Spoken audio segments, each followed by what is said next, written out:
اسٹرائڈز یعنی فارمی مرغیوں کا گوشت کھانے سے جسم کا مدافعاتی نظام شدید کمزور پڑ جاتا ہے، جس سے انسان بہت جلد بیمار ہونے لگتا ہے۔ اسی طرح مردوں میں کمزوری اور خواتین میں ایام کی بے قاعدگی کی شکایت رہتی ہے۔ خواتین میں غیر ضروری بال، موٹاپا، ہارمونز، قد کا نہ بڑھنا، بالوں کا گرنا، معدے کی خرابی، کند ذہنی اور ہر بڑے ہوتے بچے کو اینک لگنا، یہ سب ہماری غذاؤں کے اثرات ہیں، چاہے وہ فاسٹ فوڈز ہوں، برگر ہوں یا برائلر مرغی وغیرہ۔ ناظرین، بوڑھی اماں کا جھنجھوڑنے والا قصہ سننے سے قبل 5 اہم انکشافات بھی سن لیں جو امریکی ماہرین نے کیے ہیں۔ امریکی ماہرین صحت کا کہنا ہے کہ بازار میں دستیاب مرغی کا گوشت متعدد بیماریوں کا باعث بن سکتا ہے، کیونکہ آج کل بازاری گوشت میں طرح طرح کے جراثیم پائے جاتے ہیں، اور ماہرین نے 5 مسائل سے خصوصی طور پر خبردار کیا ہے۔ نمبر 1، سیلمونیلا۔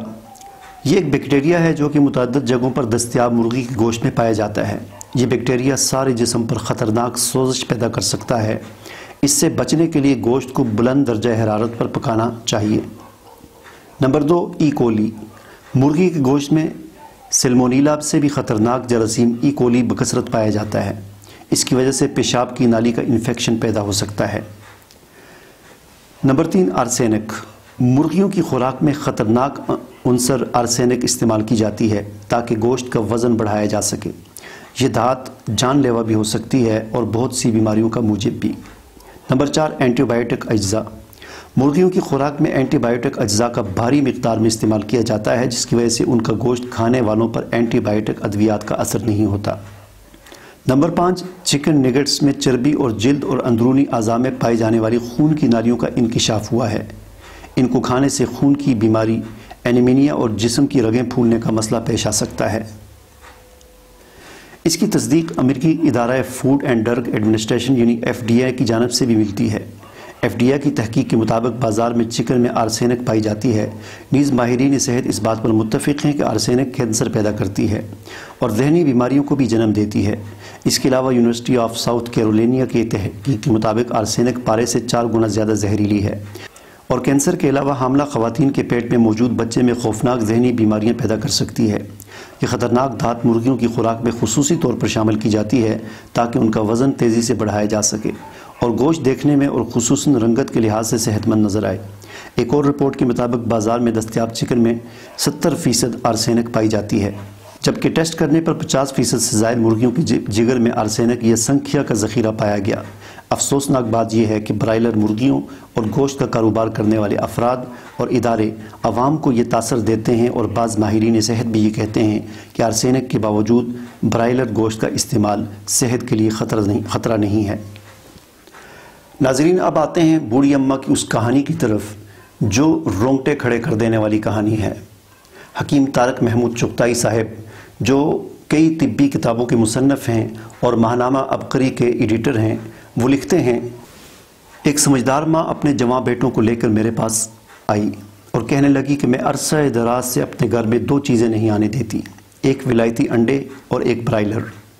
میں نے پوچھا کیوں؟ دلی کراہت تھی۔ جب بھی میس میں برائلر پکتا تھا میں کسی اور چیز سے گزارا کر لیتی، بعض اوقات پیاز سے یا نمک مرچ کھا لیتی، لیکن برائلر نہ کھاتی۔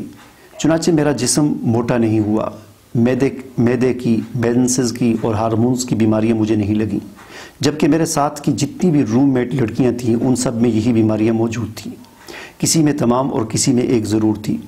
پھر اس شریف خاتون نے سر جھکا کر ایک مختصر سا فقرہ کہا جو کہ انسان کی زندگی پر بہت بڑا احاطہ رکھتا ہے۔ وہ فقرہ یہ کہا کہ میرے ساتھ کی کولیگ لڑکیاں جوانی کی موج مستیوں میں پاگل اور دیوانی تھیں۔ جوان تو میں بھی تھی، لیکن مجھے اپنے اوپر اعتماد اور کنٹرول تھا۔ بازاری فاسٹ فوڈز، جھاگدار مشروب یعنی سافٹ ڈرنکس اور خاص طور پر برائلر نے ان کے جذبات کو ان کے کنٹرول سے باہر کر دیا۔ میں ان کی دن رات سیاہ دیکھتی تھی اور اندر ہی اندر کڑتی تھی، لیکن میرے بس میں کچھ نہیں تھا، میں کچھ نہیں کر سکتی تھی، اور اللہ کے فضل سے پاک دامن رہی، اور اسی پاک دامنی میں میری شادی ہوئی۔ میں نے فیصلہ کیا کہ اپنی نسلوں کو میں نے برائلر اور باہر کی چیزوں سے 100% بچانا ہے، اور ضرور بچانا ہے۔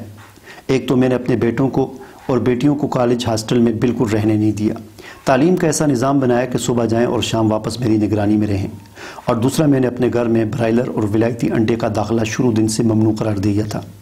آج میری اولاد جوان ہے اور میں دوسروں کی اولاد کو سامنے رکھ کر اپنی اولاد کا موازنہ کرتی ہوں تو مجھے احساس ہوتا ہے کہ دوسروں کی اولاد اور میری اولاد میں جذباتی اور شہواتی اعتبار سے زمین آسمان کا فرق ہے۔ اگر میں خود اس تجربے سے نہ گزرتی تو شاید مجھے ان چیزوں کا کبھی احساس نہ ہوتا۔ میں اس خاتون کی یہ بات سن کر حیران ہوا اور پھر میرے سامنے روز آنے والے مریضوں کے تجربات اور مشاہدات گھومنے لگے۔ کاش ہم اس کو سمجھ سکتے، لہذا میری آپ سے درخواست ہے کہ خود بھی اپنی نسلوں کو فطری غذاؤں کی طرف مائل کریں۔ ایک چھوٹا سا لفظ کہتا ہوں، اور وہ یہ کہ مجھے ایک بدکار شخص نے جس نے توبہ کی اور کہنے لگا، جب سے میں نے چاکلیٹ، جھاگدار مشروبات یعنی سافٹ ڈرنکس، برائلر، ولایتی انڈے، پیزے وغیرہ چھوڑے ہیں، میرے اندر کی حیوانیت کا سفر رک گیا ہے اور مجھے انسانیت کا احساس ہونا شروع ہوا ہے کہ واقعی میں انسان ہوں۔ بس ناظرین، اس چھوٹے سے واقعے سے آپ اندازہ کر لیں کہ اس انگریز نے ٹھیک کہا تھا کہ قوموں کی تقدیر کے فیصلے جنگوں میں نہیں بلکہ دسترخوان پر ہوتے ہیں۔ اللہ حافظ۔